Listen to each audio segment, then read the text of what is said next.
everyone, it's Emily. Welcome back to my channel. Today's video is going to be my November TBR. So those are the books that I'm hoping to read this month. So I tried to go with a reasonable amount, but as usual, failed. So there's a few of these books that are from last month that I'm now bringing to this month because I didn't have the chance to read them, but I still think they would be some great fall books, so I want to read them. The first book is The Library at Montshire by Scott Hawkins. I still don't know much about it, obviously, because I haven't read it, but from what I know, it's a pretty dark book. There's kids being taken in, obviously learning in a library. There's some gods, and it's probably a little bit all over the place, so even if I had read it, I would probably have a hard time explaining it, but it's a pretty huge book, but I don't think there's that many pages.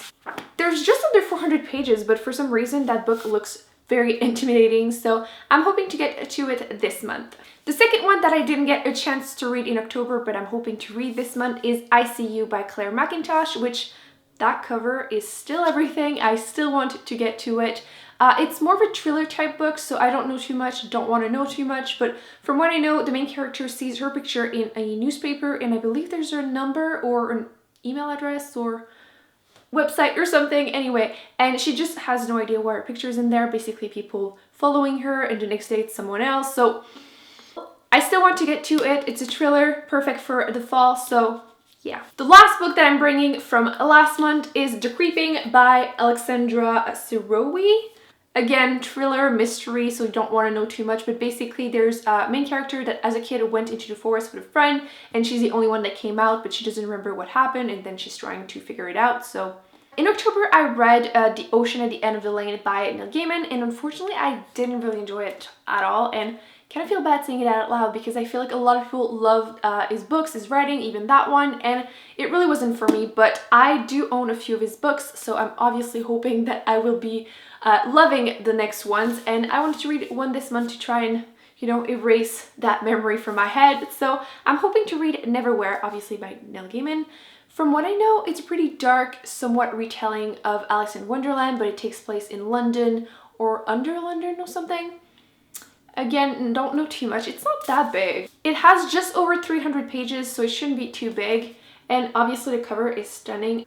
Let me know if you have read it and if you love it, especially if you didn't enjoy The Ocean at the End of the Lane, because I'm really hoping. If you remember, I did a top 5 books that I'm hoping to read before the end of the year, and one of them was Rainbow Rowell Carry On, and I wanted to read Fangirl beforehand because it's part of that, like Carry On is part of Fangirl.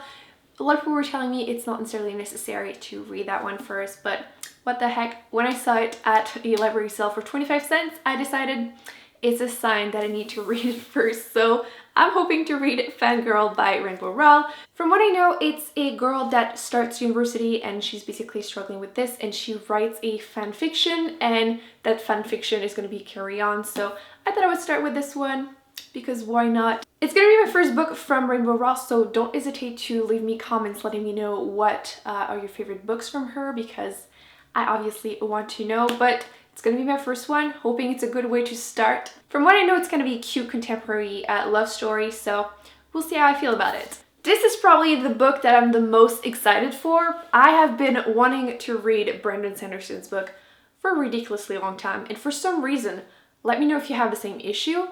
I know certain books I will absolutely love, I'm like 99.9% sure, but for some reason I keep pushing those one back and I keep just reading other ones instead.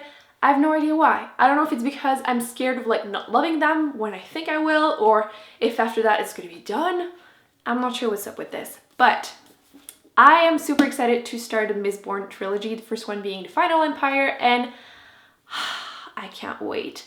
These books are huge. They don't look huge, but there's like over 650 pages in there. So it's going to be quite an intense high fantasy, but I absolutely live for high fantasy. So really excited to read this. The story, you're following two main characters, one being a 16-year-old girl that is a thief, which seems to be a pattern from what I've been reading lately. And the other character is a man, and he's a Mistborn. Mistborn being people that control like 8 different types of magic. I could be wrong with the number.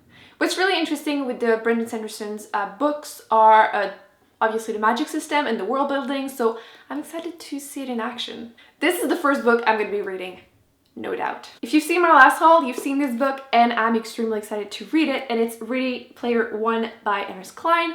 I've heard a lot of people really enjoying this book. From what I know, it's part of a dystopian society where the creator of a game is dying and he hides into it a Easter egg, and then the person that finds it will just win the whole game. So I've heard it's absolutely amazing. I'm really hoping I'm going to be loving this. I have high hopes.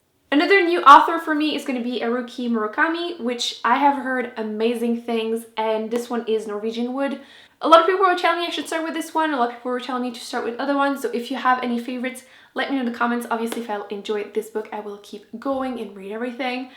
I don't know too much about it, but I have heard amazing things about his writing. Obviously, this is a translated version. I've heard he's absolutely amazing, so we'll see how I feel about it. And last but not least, I am continuing my readathon going through Harry Potter books at least once a month. So we're now at the third one, which is Harry Potter and the Prisoner of Azkaban by J.K. Rowling. I read the first two for the first time in English. I've been enjoying them, and I'm hoping it's still going to be the case with the third one. I doubt I will see a huge difference. And by the way, can we talk about the cover?